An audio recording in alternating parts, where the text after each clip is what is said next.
Welcome back students. आज आपण EVSचा second chapter पाहणार आहोत. लास्ट व्हिडिओमध्ये आपण EVSचा फर्स्ट चॅप्टर बघितला होता, अवर अर्थ अँड अवर सोलार सिस्टम. आज आपण EVSचा सेकंड चॅप्टर बघणार आहोत, जो आहे मोशन्स ऑफ दी अर्थ. याचाच अर्थ पृथ्वीची हालचाल. ओके, अशी रोटेशन म्हणजेच काय? Try this. Take a top, spin it and observe its movement. एक टॉप घ्या म्हणजेच भवरा, तो स्पिन करा म्हणजेच त्याला फिरवा आणि त्याचं मूवमेंट जे आहे, त्याची हालचाल जी आहे ती ऑब्झर्व करा. The top turns around itself. Top जो आहे तो स्वतःभोवती गोलाकार फिरतो. Any objects that turns about itself actually turns around a certain imaginary line. कोणतंही ऑब्जेक्ट जे तुम्ही फिरवता तेव्हा ते स्वतःभोवती फिरत असतं आणि एका इमॅजिनरी लाईनमध्येही ते फिरत असतं. म्हणजे तुम्ही बघितलं असेल, हा इथे टॉप आहे भवरा, जो स्वतःभोवतीही गोलाकार फिरतोय आणि तो त्याचे जे हे निप आहे ते एका इमॅजिनरी लाईनमध्ये सुद्धा फिरत असतं. ओके, तो पर्टिक्युलर असा गोल असा तयार करतो फिरताना, right. The turning of an object around itself is called rotation. तो जेव्हा स्वतःभोवती फिरतो तेव्हा त्याला रोटेशन असं म्हणतात. And the imaginary line around which it rotates is called axis of its rotation. आणि तो ज्या इमॅजिनरी लाईनमध्ये फिरतो, ज्या रेषेत फिरतो, त्या रेषेला म्हणतात ॲक्सिस ऑफ इट्स रोटेशन. आता आपण बघणार आहोत द अर्थ रोटेशन. आपल्याला आता कळालं रोटेशन म्हणजे काय. आता आपण अर्थचं रोटेशन बघणार आहोत, पृथ्वीचं रोटेशन बघणार आहोत. Try this. Take a globe like the one in the picture and spin it. हे जे तुम्ही इमेजमध्ये बघताय, हा ग्लोब आहे. ग्लोब म्हणजेच पृथ्वीचा सापळा असं आपण म्हणू शकतो. ओके, तर याला स्पिन करायचं आहे म्हणजे याला पृथ्वीला गोल फिरवायचं आहे. Note the line around which it rotate. आणि ती ज्या रेषेत फिरते ती रेषा किंवा ती लाईन नोट करा. Now take a plumb line and hold it.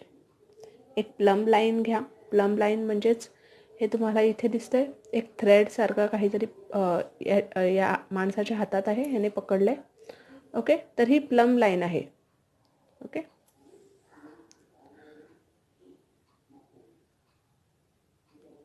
Close to the globe as shown in the picture. ते ग्लोबच्या बाजूला क्लोज असं त्याच्या बाजूने असं थ्रेड अशी सोडा, उभी करा.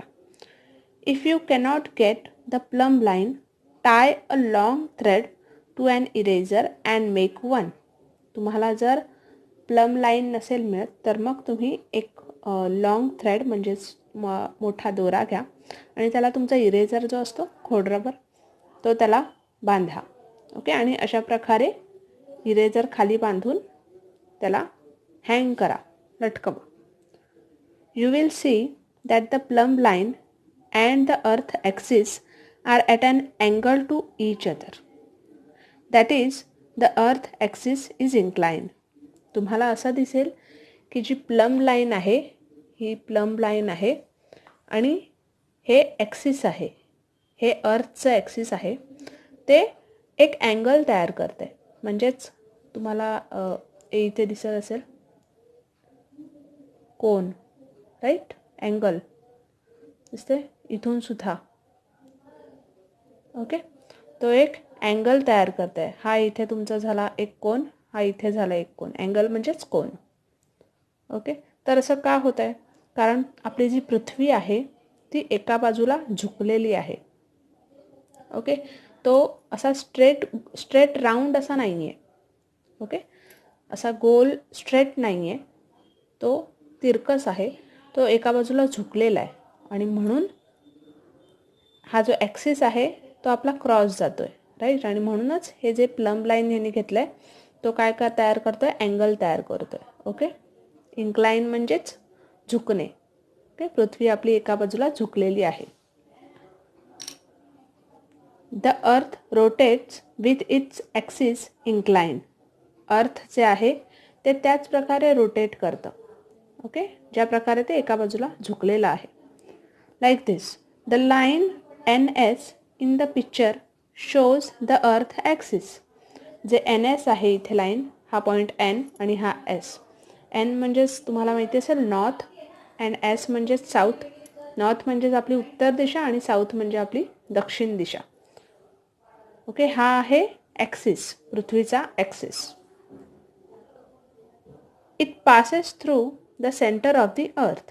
आणि हा ॲक्सिस कुठून पास झाला आहे? सेंटर ऑफ द अर्थ, पृथ्वीच्या मध्यभागातून तो पास झाला आहे. The points N and S are called poles of the earth. आणि या दोन पॉईंटना पोल्स ऑफ द अर्थ असं म्हणतात. N is north pole and north pole of the earth and south is the south pole. N जो आहे तो north pole आहे आणि S जो आहे तो साऊथ पोल आहे. इफ अ सर्कल वर drawn around the surface of the अर्थ exactly in between the north and the south pole, it would divide the earth into two equal parts. तुम्ही जर इथे नीट निरीक्षण केलं तर जो आपला ॲक्सिस आहे म्हणजेच हा NS पॉईंट आहे, हा अर्थला दोन भागात डिवाइड करतोय. राईट, त्याचबरोबर हा जो हे इथे दिसतं तुम्हाला सर्कल, ही लाईन, याला म्हणतात इक्वेटर. हा अर्थला दोन भागात डिवाइड करतोय. राईट, हा सुद्धा अर्थला दोन भागात डिवाइड करतोय. This imaginary circle is called equator. याच इमॅजिनरी सर्कलला आपण इक्वेटर असं म्हणतो. ओके, जो अर्थला दोन पार्टमध्ये डिवाइड करतो, नॉर्थ हेमिस्फेअर आणि साऊथ हेमिस्फेअर. साऊथला जो आहे तो साऊथ हेमिस्फेअर आणि नॉर्थला जो आहे तो आहे नॉर्थ हेमिस्फेअर. ओके, म्हणजेच हेमिस्फेअर म्हणजेच अर्धा भाग, म्हणजे नॉर्थचा अर्धा भाग अँड साऊथचा अर्धा भाग. Okay, the two equal part it makes of the earth are called north hemisphere and south hemisphere respectively. त्याला नॉर्थ हेमिस्फेअर आणि साऊथ हेमिस्फेअर असं म्हणतात. Okay, now next try this. आता आपल्याला आणखीन एक कृती करून बघायचे. Stand a candle in the middle of the large table. Large टेबलवर एक कॅन्डल घ्या आणि तिला मधोमध उभी करा. Draw a big circle around the candle. त्या कॅन्डलच्या भोवती एक बिग सर्कल ड्रॉ करा. Light the candle. कॅन्डल ती आपल्याला पेटवायची. See that it is dark in the room. Suppose that the candle is sun. आणि आपण ज्या रूममध्ये ही कृती करतो त्या रूममध्ये डार्क असलं पाहिजे, म्हणजे अंधार असला पाहिजे.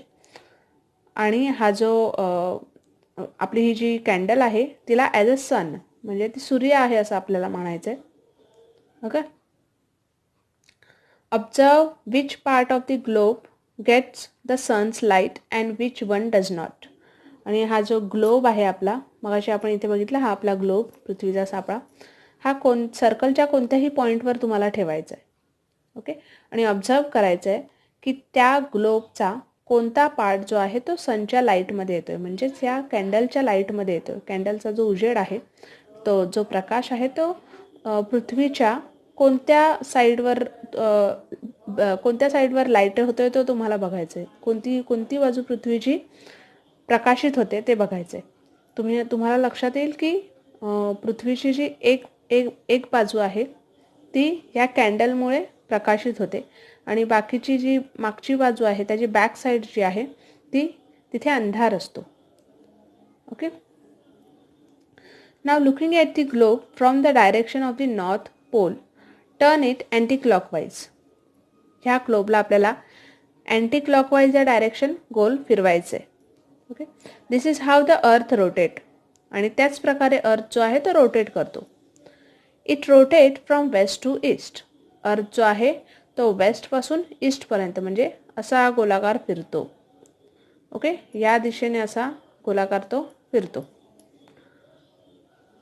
As the earth rotates, its different parts come into light of the sun after the other and turn away from it also in the same order. जसं आपण त्याला गोल फिरू, गोलाकार, वेस्ट टू ईस्ट, तुम्हाला तुमच्या लक्षात येईल की हा जो भाग आहे हा कॅन्डलच्या समोर आहे, राईट, इथे प्रकाश पडतोय. आणि गोलाकार जसा फिरवाल तसा हा जो मागचा बॅक पोर्शन आहे तोही आता कॅन्डलच्या फ्रंटला आलाय, कॅन्डलच्या समोरच्या बाजूला आलाय, आणि म्हणून तिथेही आता प्रकाश पडतोय, राईट. हे जे आहे हे रोटेशन असंच होत राहतं, कारण पृथ्वी ही फिरत राहते स्वतःभोवती. Okay. Now sunset and sunrise. Sunset म्हणजेच आपला सूर्यास्त आणि सनराईज म्हणजेच सूर्योदय. Okay. Try this. Stick a red bindi on the globe. Set up the previous model of the globe and the candle. ग्लोबवर तुमच्या एका पॉईंटला लाल बिंदी लावायचे, म्हणजेच लाल टिकली लावायचे, आणि हे जे प्रिव्हियस मॉडेल आहे, आधीचं जे आपण ही सामग्री घेतली होती, कॅन्डल, हा टेबल, ओके, हे सगळं सर्कल वगैरे हे सगळं तसंच ठेवायचं आहे. फक्त इथे तुम्हाला एक चेंज करायचं आहे की त्याच्या मिडल पॉईंटला रेड कलरची बिंदी लावायची, टिकली लावायची. Okay. Turn the globe anti clockwise. जसं आपण आधी फिरवलं होतं वेस्ट टू ईस्ट, तसंच ह्या ग्लोबला वेस्ट टू ईस्ट टर्न करायचं आहे. Note when it is sunrise, noon and sunset at the location of bindi. Sunrise केव्हा होत आहे, सनसेट केव्हा होतोय, नून केव्हा होते, रात्र केव्हा होते, हे तुम्हाला नोट करायचं आहे. जसं आपण ह्याला फिरवू तसं तुम्हाला कळेल की जो भाग कॅन्डलच्या प्रकाशात आला तिथे दिवस आहे, आणि जिथे अंधारात जो भाग गेला तिथे रात्र आहे. Okay. After one sunrise, note when the next one occurs at the बिंदी. एक सनराईज झाला, एक सूर्योदय झाला की तुम्हाला नोट करायचं आहे नेक्स्ट जो सूर्योदय आहे, पुढील दिवसाचा जो सूर्योदय आहे तो कधी होतो. You will see that this happen Wien the earth complete one rotation. आणि तुमच्या हे लक्षात येईल की हे केव्हा होतं, जेव्हा पृथ्वीची एक प्रदक्षिणा पूर्ण होते. ओके. मी इथे रेड बिंदी ठेवले, हिला मी गोलाकार फिरवलं तर ही रेड बिंदी अशी राऊंड मारून वन राऊंड कम्प्लीट होऊन ती इथे पुन्हा येईल, राईट. कळतं येतं आपल्याला, असं लक्षात येतं आहे की हा जो पॉईंट आहे रेड, तो एक राऊंड मारून इथे आल्यावरच तो कंप्लीट होईल, राईट. आणि मग एक फेरी ती पृथ्वीची पूर्ण होते. You will see that this happen Wien the earth complete one rotation, that is Wien it make one complete turn around itself. आणि जेव्हा तो स्वतःभोवती एक पूर्ण ती फेरी पूर्ण करतो, स्वतःभोवती फिरतो, तेव्हा त्याचं एक रोटेशन पूर्ण होतं. This period of time that the earth take to complete one rotation is called a day. आणि जेव्हा ती पृथ्वी स्वतःभोवती एक पूर्ण फेरी मारते तेव्हा त्याला अ डे असं म्हणतात, म्हणजेच दिवस असं म्हणतात, एक दिवस. A day has two part. त्या दिवसाचे दोन पार्ट केलेले आहेत, day time and night time, दिवसाची वेळ आणि रात्रीची वेळ, और सिम्पली डे अँड नाईट, दिवस आणि रात्र. For the purpose of measuring time we divided the whole day into 24 parts. आणि हा पूर्ण दिवस मोजण्यासाठी त्यांनी काय केलं आहे, त्या दिवसाला 24 पार्टमध्ये डिवाईड केले आहेत. Each of which is called an hour. आणि त्यालाच आपण आवर असं म्हणतो. आपल्या घड्याळातले तास जे आहेत, आपल्याला 24 तास आहेत आपल्या घड्याळात, राईट, तर त्यांनाच आपण आवर्स असं म्हणतो. ते 24 तास कुठून आले हे तुम्हाला आता कळालं असेल. ओके. Now a year. आणि हे 24 तास म्हणजेच अ डे, कळालं, 24 तासांचा एक दिवस असतो, बरोबर. आता आपण इयरवर जाऊया. अ इयर, इयर म्हणजेच आपलं वर्ष. Try this. Now move the globe along the circle on the table. आता हा जो ग्लोब आहे, आपण या टेबलवर मग अशी जो सर्कल आखला होता, आता त्या ग्लोबला आपल्याला या सर्कल भोवती फिरवायचं आहे. Okay. As you do this, keep rotating the globe and ensure that the axis does not change it's orientation. आणि जेव्हा तुम्ही त्या ग्लोबला असं फिरवताय या टेबल भोवती, त्यावेळी याचीही आणखीन एक तुम्हाला करायचं आहे की हा जो ग्लोब आहे हा सुद्धा तुम्हाला फिरवत राहायचा आहे. Okay. Eventually the globe will come back to its original place on the circle. आणि जेव्हा ही एक राऊंड जेव्हा कंप्लीट होऊन तो पुन्हा इथे येईल. Okay. This is how the earth revolve around the sun even as it rotate around itself. आणि हीच कृती आपण जी काही करतोय ह्या ग्लोबला असं फिरवतोय स्वतःभोवती, म्हणजे तो त्यालाही फिरवत फिरवत आपण या सर्कलभोवती जेव्हा फिरवतोय याचाच अर्थ तो सूर्याभोवती एक फेरी पूर्ण करतोय. Okay. The period of time the earth takes to complete one revolution around the sun is called a year. जो पिरियड आहे जेव्हा आपण ह्या ग्लोबला ह्या राऊंडभोवती या सर्कलभोवती फिरवतो तोच आहे आपला 1 वर्ष. ओके. कंप्लीट वन रिव्हॉल्युशन, तेव्हा त्या अर्थचं आहे ते एक रिव्हॉल्युशन कंप्लीट होतं अराउंड दी सनच्या भोवती. ओके. आणि त्यालाच इयर असं म्हणतात, 1 वर्ष. There are about 365 days and 6 hours in a year. इयरमध्ये 365 दिवस आणि 6 तास असतात. 365 दिवस आणि 6 तासांचा तुमचं 1 वर्ष असतं. ओके. म्हणजेच आपण पाहिलं की पृथ्वी जेव्हा स्वतःभोवती फिरते तेव्हा 24 तास होतात, म्हणजेच 1 दिवस होतो. आणि ती स्वतःभोवती फिरता फिरता जेव्हा या सर्कलभोवती म्हणजे या सूर्याभोवती फिरते, सूर्याभोवती एक फेरी जेव्हा ती मारते तेव्हा 365 दिवस आणि 6 तास तिला लागतात. म्हणजेच आपलं 1 वर्ष होतं. Okay.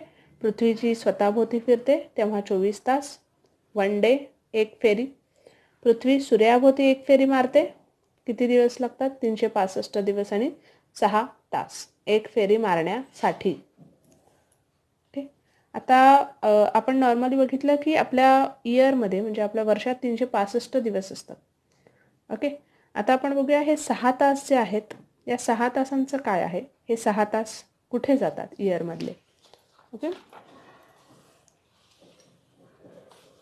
Now see a leap year. Okay. Now leap year म्हणजे काय ते आपण बघूया. In a Gregorian calendar the year is taken to have 365 days.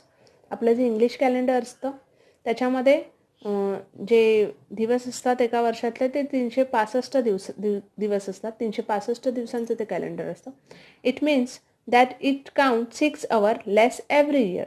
आणि याचा अर्थ आहे तो प्रत्येक वर्षी 6 तास जे आहे तो कमी मोजतो. बरोबर. That makes 24 hours or 1 day in every 4 years. Okay. To make up this lost 1 day. आता आपण तुम्हाला एक एक्झाम्पल दाखवतो. Just a minute.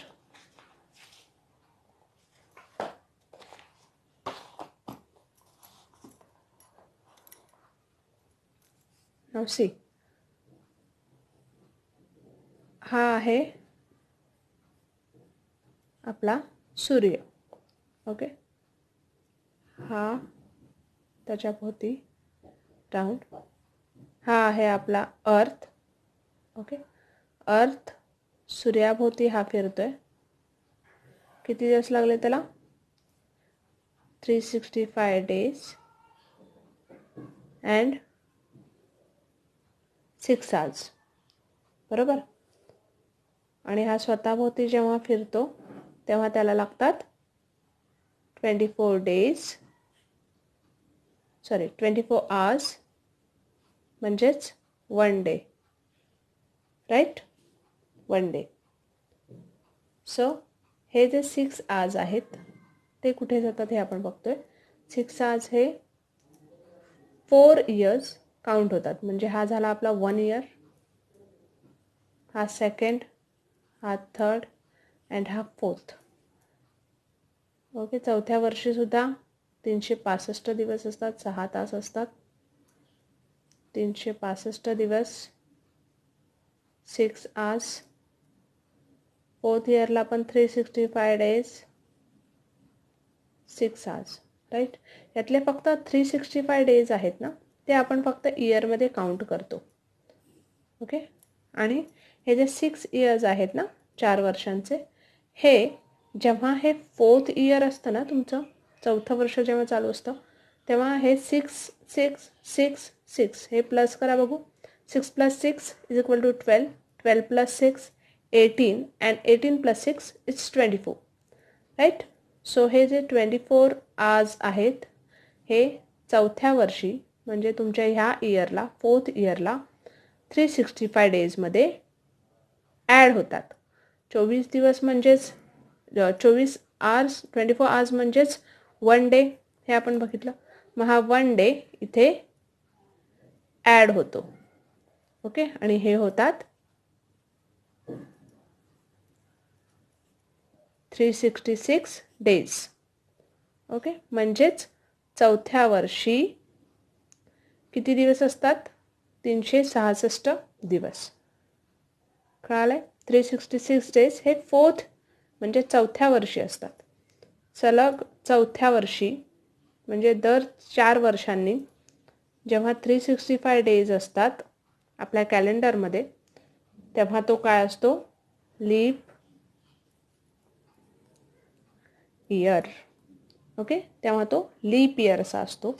आणि लीप इयर हा 366 दिवसांचा असतो. तो दर 4 वर्षांनी येतो.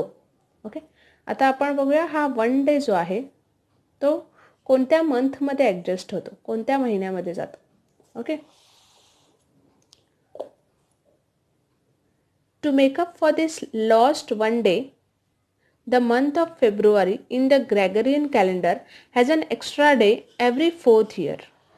आणि हा एक दिवस जो आहे तो ॲडजस्ट करण्यासाठी फेब्रुवारी महिन्यात आपल्या 28 दिवस असतात, तर तिथे जेव्हा 29 दिवस होतात म्हणजेच तो एक दिवस जो आहे तो इथे ॲडजस्ट केला जातो. ओके, तो 29वा दिवस आहे. ओके, मग ज्या वर्षी फेब्रुवारी महिन्यात 29 दिवस असतात तो आपला लीप इयर असतो. Okay, that year is called a leap year. त्यालाच लीप इयर म्हणतात. and it has 366 days instead of 365 days and February has 29 days instead of 28 days. म्हणजेच त्या वर्षी लीप इयरमध्ये 366 दिवस असतात आणि फेब्रुवारी महिन्यात 29 दिवस असतात. Okay, okay, now let's do another topic. Do you know that the length of day and night is not always equal.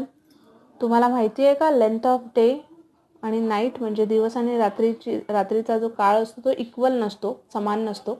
This happens because of the earth's inclined axis and its revolution around the sun. हे का होतं? तर अर्थ आपला incline आहे म्हणजेच झुकलेला आहे.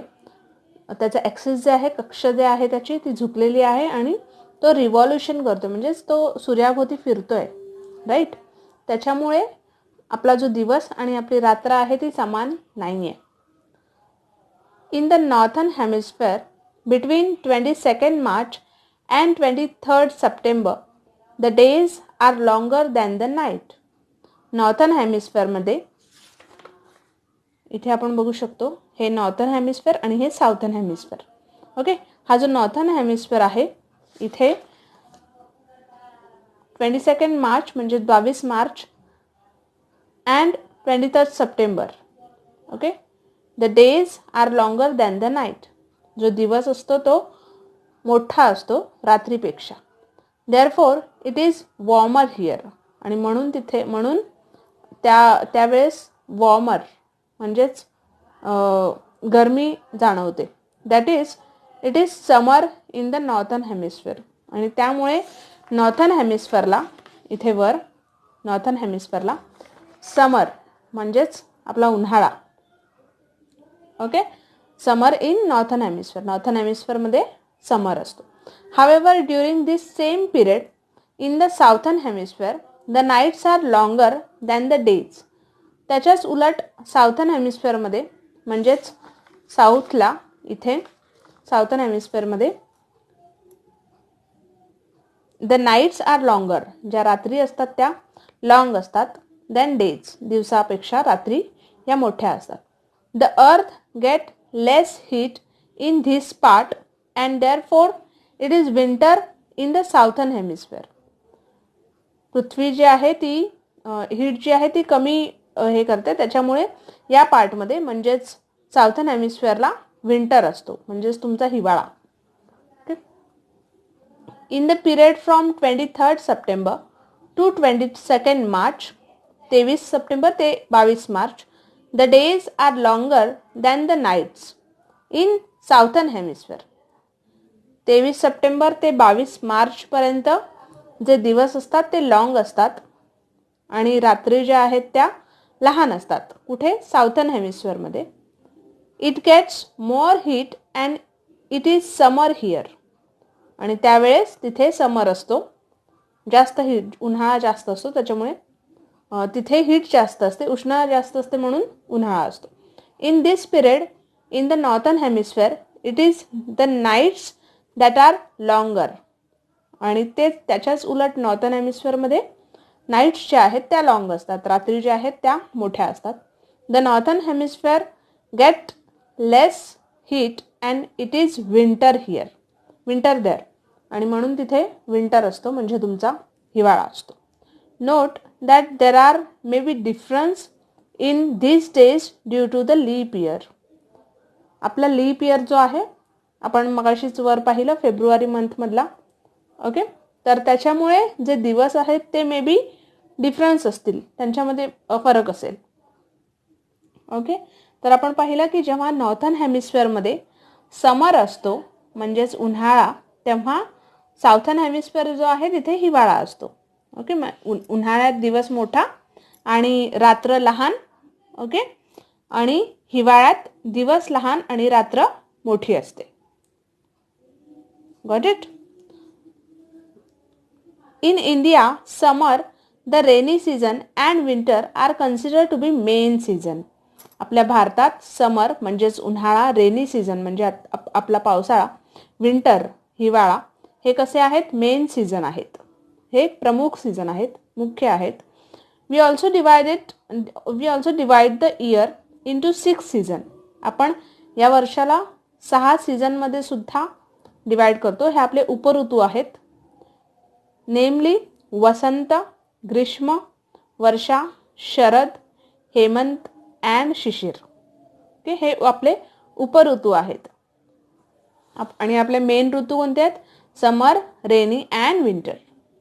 Okay, this cycle of 6 season is also called rituchakra. आणि ह्याच 6 सीझनला ऋतुचक्र असं म्हणतात. Many of our festivals are connected with the seasons. आपले बहुतेक फेस्टिवल्स जे आहेत, आपले सण आहेत, ते या सीझन्सशी रिलेटेड आहेत. Many of our songs and games are also related to the different seasons. त्याचप्रमाणे वेगवेगळ्या ऋतूंमध्ये ऋतूंवर गाणीही तयार केलेली आहेत. ओके, तर ते सॉंग्स अँड गेम्स ते सुद्धा या सीझनवर बहुतेकांनी बनवलेले आहेत. आता आपण बघणार आहोत फेजेस ऑफ मून, म्हणजे मूनची जी दशा आहे ती आपण बघणार आहोत आता, चंद्राची. Okay, what is the name given to the changing shape of the moon that we see. मूनचा जो शेप आहे तो चेंज होतो, इथे तुम्ही बघू शकता इमेजमध्ये. ओके, तर त्या शेपला आपण काय म्हणतो? What are the names what are the names of the days on which we see a round moon and on which we see no moon at all. Okay, असे कोणते दिवस आहेत जेव्हा आपण राऊंड मून म्हणजे पूर्ण मून बघतो, पूर्ण चंद्र बघतो, आणि असा कोणता दिवस आहे ज्या दिवशी आपल्याला चंद्र दिसत नाहीत? So the full moon and the new moon. Okay, full moon आणि न्यू मून. फुल मून म्हणजे मून हा दिसतो तुम्हाला round, it's called full moon. Okay, and new moon म्हणजेच ही जी चंद्रकोर आहे तीही हळूहळू पुसट होत जाते आणि आपल्याला पूर्ण आकाश जे आहे आपलं ते काळं दिसतं. ओके, त्या दिवशी आपल्याला चंद्र दिसत नाहीत. The moon revolves around the earth and the earth revolves around the sun. आपण लास्ट चॅप्टरमध्ये आपण पाहिलं होतं की मून जो आहे, चंद्र जो आहे तो पृथ्वीच्या भोवती फिरतो आणि पृथ्वी जी आहे ती चंद्राभोवती फिरते. However, these two orbits intersect. Hence, the sun, the moon and the earth are not always along a straight line. आणि ह्या ज्या लाईन्स आहेत, ज्या ऑर्बिटमध्ये ते फिरतात, ज्या पाथमध्ये त्या फिरतात, ज्या रेषेत त्या फिरतात, ती सेम नसते. ओके, त्याच्यामुळे जो सूर्य, चंद्र आणि अर्थ यांचं जे हे ज्या दिशेने फिरतात ती दिशाही सेम नसते आणि स्ट्रेट लाईनमध्ये ते नसतात. ओके, ते रांगेत फिरत नाहीत. ओके, मी ह्याचं एक एक्झाम्पल तुम्हाला दाखवते बुकमध्ये. Just a minute. Okay, now see here.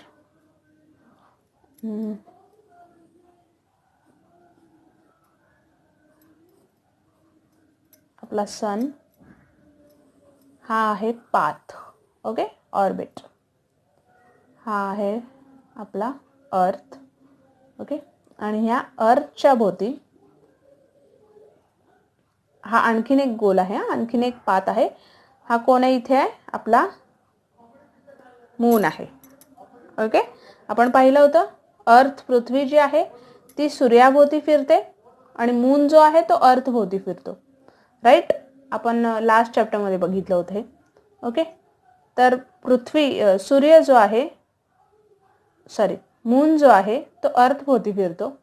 Okay, अर्थ भोवती फिरतो आणि ही पृथ्वी जी आहे ती स्वतःभोवती फिरता फिरता या सूर्याभोवतीही फिरते. ओके, तर या रेषेत जेव्हा फिरतो त्याच वेळेस सूर्याचा प्रकाश जो आहे तो त्या मून सॅटेलाइट आहे ना, आपण लास्ट चॅप्टरमध्ये पाहिलं होतं. अर्थ कोण आहे? आपलं planet. And sun is our star. Right, so सॅटेलाइट्सना लाईट जो आहे तो कोण प्रोव्हाइड करतं? ऑफकोर्स इट्स सन जो आहे तो प्रोव्हाइड करतो सॅटेलाइट्सना लाईट. ओके, आणि सॅटेलाइट जे आहे, सॅटेलाइट थ्रू ते प्लॅनेटकडे कन्वर्ट होत आहे. ओके, आपण पुढे बघूया. We see half of the moon surface which faces the earth, that is from the earth we see only one side of the that is from the earth we see only one side of the moon. Okay, आपण मूनची जी आहे सरफेसची ती half side आपल्याला दिसते पृथ्वीवरून. Okay, आणि बाकीची जी बाजू आहे ती आपल्याला नाही दिसत. तर असं हे का होतं हे आपण बघणार आहोत. त्याआधी हे एक वाचूया. The moon has no light of its own. मूनला स्वतःची लाईट नसते. Right, we can see the moon because of sun's light that falls on it. आपण मूनला का बघू शकतो? कारण सूर्याचा जो प्रकाश आहे, सनची जी लाईट आहे ती त्या मूनवर पडते, चंद्रावर पडते. On the full moon night we see the entire side of the moon that faces the earth. Full moon नाईटला म्हणजेच पूर्ण चंद्र जेव्हा आपण गोलाकार आपल्याला दिसतो त्या दिवशी सूर्याचा जो प्रकाश असतो तो त्याच्यावर पूर्ण पडलेला असतो. Okay, on a new moon night we cannot see any of it. आणि न्यू मून नाईट जेव्हा असते, जेव्हा नवीन चंद्र हे होणार असतो त्या दिवशी आपल्याला चंद्र दिसत नाहीत. ओके, आता हे बघा, हा जो मून आहे हा अर्थभोवती फिरतो हे आपण बघितलं आणि अर्थ जी आहे ती सूर्याभोवती फिरते. ओके, सूर्याचा जो प्रकाश आहे हा मून जेव्हा इथून फिरून असा राऊंड या बाजूला येईल. ओके, इथे आला. आता हो गोल फिरून इथे आला, मगच याचा जो पूर्ण भाग आहे, फुल जो याचा फेस आहे तो कोणाला दिसेल? अर्थला दिसेल. म्हणजेच आपण या पृथ्वीवर राहतोय ना, तर आपल्याला दिसेल. राईट, आणि हा मून जेव्हा असा जाईल म्हणजे हा आता कुठे आला? सन आणि या बाजूला आला. राईट, आता सूर्याचा प्रकाश त्याच्यावर पडेल का? तर ऑफकोर्स तो नाही पडणार. ओके, तर त्यावेळेस आपल्याला तो दिसत नाही. कळते सगळ्यांना? जेव्हा तो सूर्याच्या समोर येतो, सूर्यप्रकाशात येतो, तेव्हा आपल्याला फुल मून दिसतं. ओके, हा आता आपल्याला फुल मून दिसतो. आणि जेव्हा तो आता गोल फिरतोय की नाही पृथ्वीच्या, मग जेव्हा तो असा या बाजूला जातो, ओके, किंवा ह्या बाजूला वगैरे असा जातो, तेव्हा इथे आपल्याला मून दिसत नाही. कळालं काय कारण आहे? सूर्य जागा बदलतोय का? तर नाही, सूर्य स्वतःची जागा बदलत नाही. आपल्याला माहिती आहे ना, सूर्य हा पूर्वेकडून उगवतो. सूर्योदय हा पूर्वेकडून होतो, पूर्व दिशेमधून होतो, माहिती आहे ना. आणि अर्थ जो आहे तो कसा फिरतोय? वेस्ट टू ईस्ट फिरतोय. पश्चिमेकडून तो पूर्वेकडे फिरतोय, राईट. मग हा सन जो आहे तो पूर्वेकडेच आहे. सन आपली जागा चेंज करतोय का? तर नाही. आपली जागा कोण चेंज करतोय? Moon, right. मून हा स्वतःची जागा चेंज करतोय. आणि म्हणून मून जेव्हा गोल फिरून या बाजूला येतो, म्हणजे सूर्याच्या समोर येतो, तेव्हा आपल्याला तो पूर्ण चंद्र दिसतो. तेव्हा आपल्याला फुल मून दिसतो. त्याला आपण म्हणतो फुल मून नाईट, राईट. आणि जेव्हा तो असा कमी कमी होत जातो, तेव्हा इथे जर तो आला तर आपल्याला तो दिसत नाही, दिसेनासा होतो. मग त्यावेळेस आपण म्हणतो न्यू मून नाईट. ओके, आपण बघूया याच्या संदर्भात पुढे.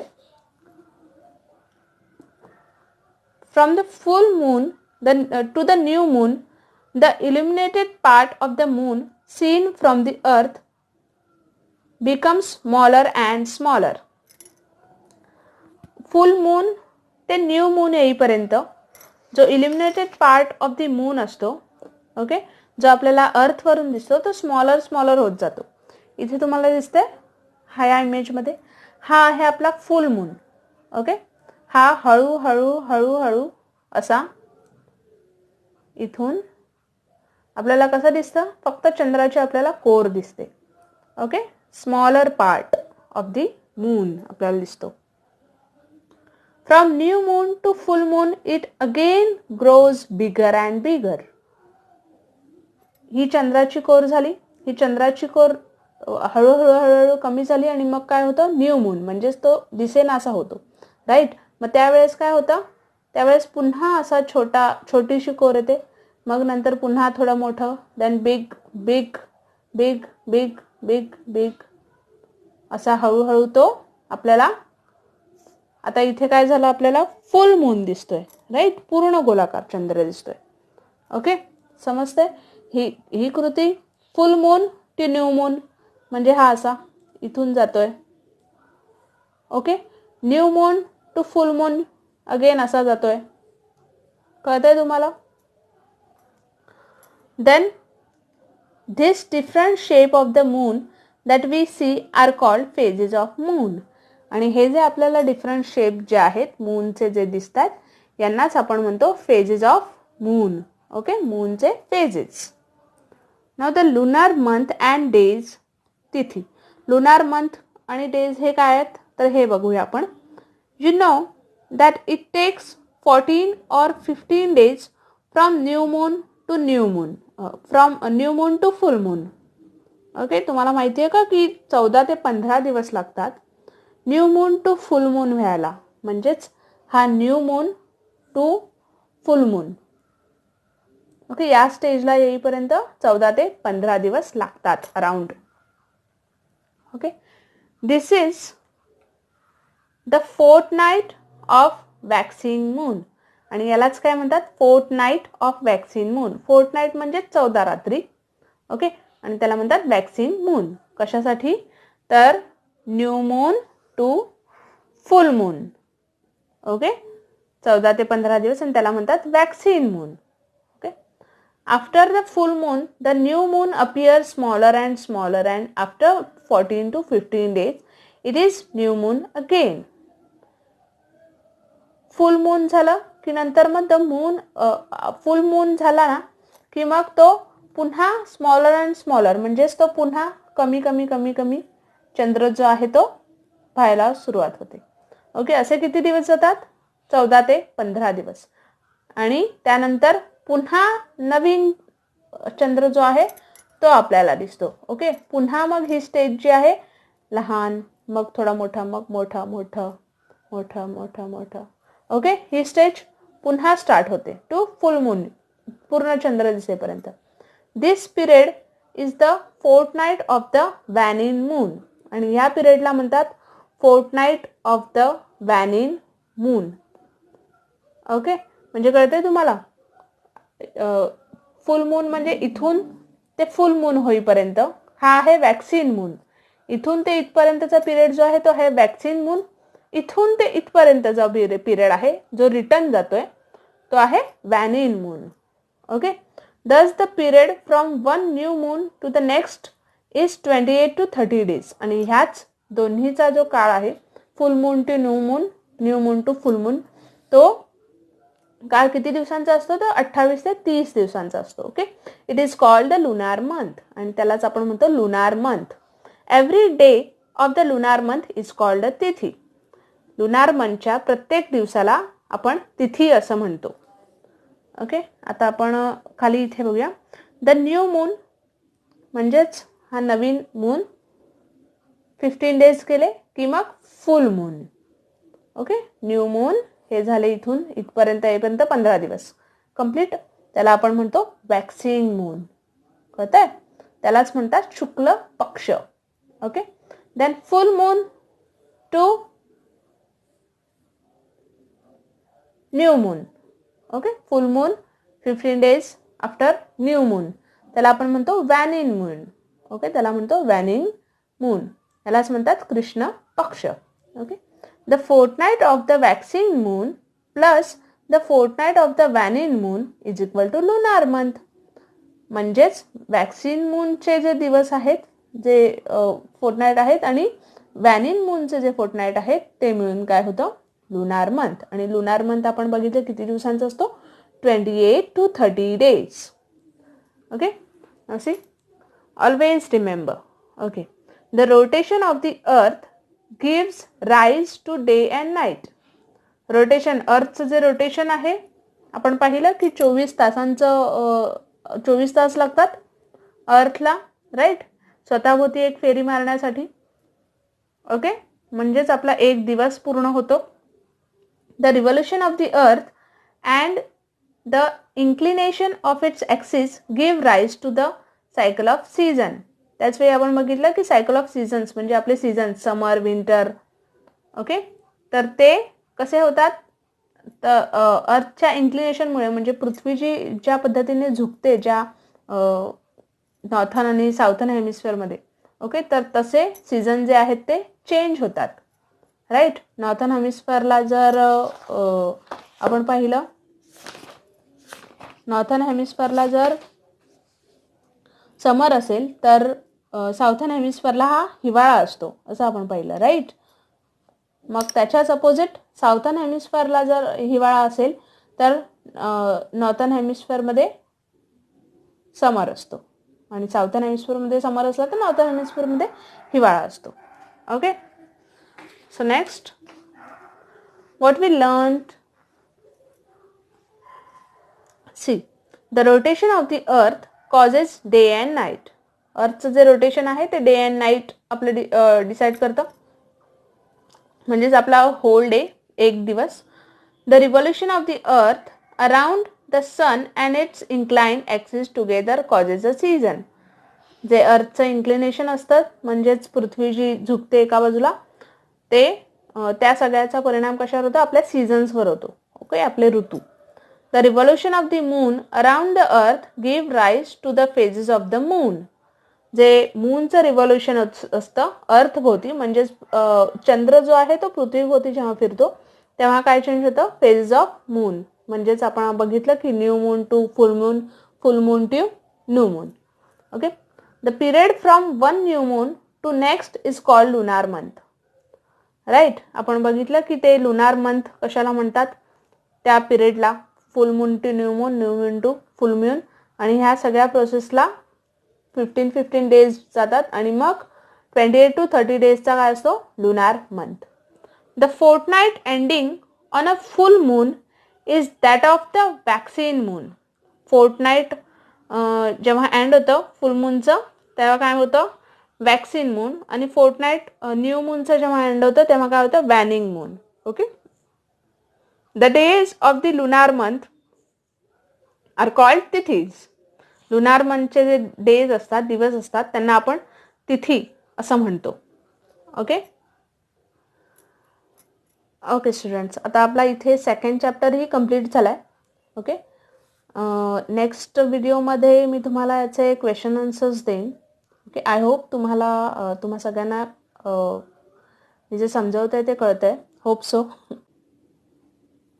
ज्यांनी फर्स्ट चॅप्टरचा व्हिडिओ माझा मिस केला असेल त्यांनी तो जरूर पाहावा. मी फर्स्ट चॅप्टरची लिंक जी आहे ती डिस्क्रिप्शन बॉक्समध्ये दिलेली आहे. तुम्हाला जर काही चॅप्टर रिलेटेड क्वेरीज असतील तर मला कमेंटद्वारे कळवा. मी त्याची उत्तरं नक्कीच देईन. आणि आमचा व्हिडिओ जर तुम्हाला आवडला असेल तर आमचा चॅनल सबस्क्राईब करा आणि पुढील व्हिडिओ पाहण्यासाठी तुम्ही बेल आयकॉनवरही क्लिक करा, जेणेकरून तुम्हाला पुढील व्हिडिओज आमचे जेव्हा आम्ही अपलोड करू तेव्हा तुम्हाला त्याचं नोटिफिकेशन मिळेल. आमचा व्हिडिओ आवडला असेल तर लाईक बटनावर क्लिक करा. भेटूया आपण आपल्या नेक्स्ट चॅप्टरमध्ये. ओके, तोपर्यंत have a good day. Take care.